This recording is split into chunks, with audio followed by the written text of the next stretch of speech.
নমস্কার বন্ধুরা, আমি দেবাশিস ট্রি লাভার্স চ্যানেলে আপনাদেরকে স্বাগত। বন্ধুরা, আজ আমরা যে গাছটা সম্পর্কে আলোচনা করব, এই গাছটিকে আপনারা সবাই চেনেন, আবার নাও চিনে থাকতে পারেন। তবে বন্ধুরা, এই গাছটি একটি বহুবর্ষজীবী চিরসবুজ গাছ। অর্থাৎ একবার এই গাছটিকে আপনারা যদি বাড়িতে আনেন, তাহলে বছরের পর বছর এই গাছটি থেকে আপনারা অজস্র পরিমাণে ফুল পাবেন। তাহলে আমরা জেনে নেব এই গাছটির নাম কি। এই গাছটির নাম হলো কুপিয়া। তবে আমি পড়েছি এই গাছটির বিজ্ঞানসম্মত নাম হলো কুপিয়া হাইসোপিফোলিয়া। একে ফলসেদার বা মেক্সিকান হেদারও বলা হয়, কারণ এর মেটিপ্লেক্স হচ্ছে মেক্সিকো। এবারে এই গাছটির পরিচর্যা আপনারা কিভাবে করবেন, এর জন্য কী ধরনের মাটি প্রস্তুত করবেন, একে কোথায় রাখবেন, এই গাছটি কীরকম জল লাগবে, গাছটিতে কিভাবে সার প্রয়োগ করবেন এবং গাছটিতে কী ধরনের কীটনাশক ব্যবহার করবেন, সব কিছু আজ জানতে পারবেন এই ভিডিওটির মাধ্যমে। তবে তার আগে আপনারা যদি আমার চ্যানেলে নতুন হয়ে থাকেন, তবে অবশ্যই আমার এই চ্যানেলটিকে সাবস্ক্রাইব করে পাশে থাকবেন। তবে এই গাছটি উষ্ণ ওয়েদারের গাছ, অর্থাৎ গরম ওয়েদারে এই গাছটি খুবই ভালো হয়। সারা বছর কম বেশি এই গাছটিতে ফুলে ভরে থাকে। তবে যখন শীতের শুরু হয়, সেই সময় গাছটিতে ফুল পরিমাণে কম হয়। এই গাছের অনেক কালার হয়, পিঙ্ক, ল্যাভেন্ডার, হোয়াইট প্রভৃতি। আপনারা দেখতে পাচ্ছেন আমার কাছে যে গাছটি রয়েছে, এটি একটি ল্যাভেন্ডার কালারের ফুলের গাছ। আপনারা দেখতে পাচ্ছেন আমার এই গাছটি 4 ইঞ্চি গ্রো ব্যাগে রয়েছে। এটি মাস দুয়েক আগে আমার নার্সারি থেকে আনা হয়েছে। তো এখন গাছটি আমার খুব ভালো গ্রোথ হয়েছে, তাই আমি এবারে গাছটিকে রিপোর্ট করব। তো রিপোর্ট করার জন্য 6 ইঞ্চি পট থেকে শুরু করব। তবে এর আগে জেনে নিতে হবে মাটি কিভাবে আমরা প্রস্তুত করব।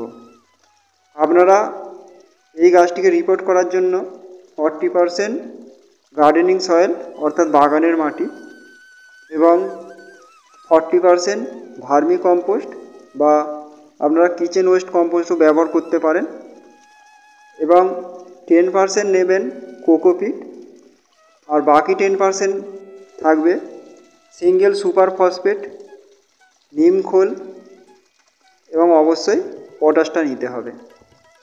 এই রেশিওতে আপনারা আগে থাকতে মাটি প্রস্তুত করে রাখবেন এবং তারপরে গাছটিকে রিপোর্ট করবেন। এবং এই গাছটি খুব সহজেই পিঞ্চিং না করেও ঝোপালো আকার ধারণ করতে পারে। গাছটি রিপোর্ট করার পর সপ্তাহখানেক সেমিশেডে রাখতে হবে এবং সপ্তাহখানেক পরে আপনারা চাইলে গাছটিকে ওপেন সানলাইটে রাখতে পারেন। তবে এই গাছটিকে আপনারা সেমিশেডেও রাখতে পারবেন এবং ওপেন সানলাইটেও রাখতে পারবেন। ওপেন সানলাইটে রাখলে গাছটি খুব ভালো গ্রোথ নেবে। তবে গাছটিকে যখন আপনারা জল দেবেন তখন খুব বুঝে বুঝে জল দিতে হবে, কারণ গাছটি খুব ভালো জল পছন্দ করে না। তবে মাটি ভেজা ভেজা রাখতে হবে অবশ্যই, কিন্তু গাছের টবের মাটিতে যেন কোনোভাবেই জল জমে না থাকে সে বিষয়ে যথেষ্ট নজর রাখতে হবে। আপনারা রিপোর্ট করার 2 মাস পরে গাছটিকে মিক্স সার কিছুটা পরিমাণে টবের ধার বরাবর দিয়ে দেবেন। এতে গাছের গ্রোথ আরও সুন্দর হবে এবং গাছের পাতা আরও সবুজ ও সতেজ হবে। বন্ধুরা, যারা বনসাই জাতীয় গাছ পছন্দ করেন তাদের জন্য এই গাছটি খুবই উপযোগী একটি গাছ। আপনারা চাইলে এই গাছটিকে খুব সহজেই বনসাইয়ের রূপ দিতে পারবেন। যে সকল বন্ধুদের হাতে সময় কম অথচ বাগান করতে ভালোবাসেন, তারা চাইলে এই গাছটিকে করতে পারেন। এটি খুব কম পরিচর্যায় আপনার বাগানকে সুন্দর করে তুলবে। আপনারা চাইলেও এই গাছটিকে হ্যাঙ্গিং করে রাখতে পারবেন। হ্যাঙ্গিংয়েও এই গাছটি খুবই সুন্দর আকৃতি ধারণ করে। এবার আসছি বন্ধুরা রোগ পোকার আক্রমণ।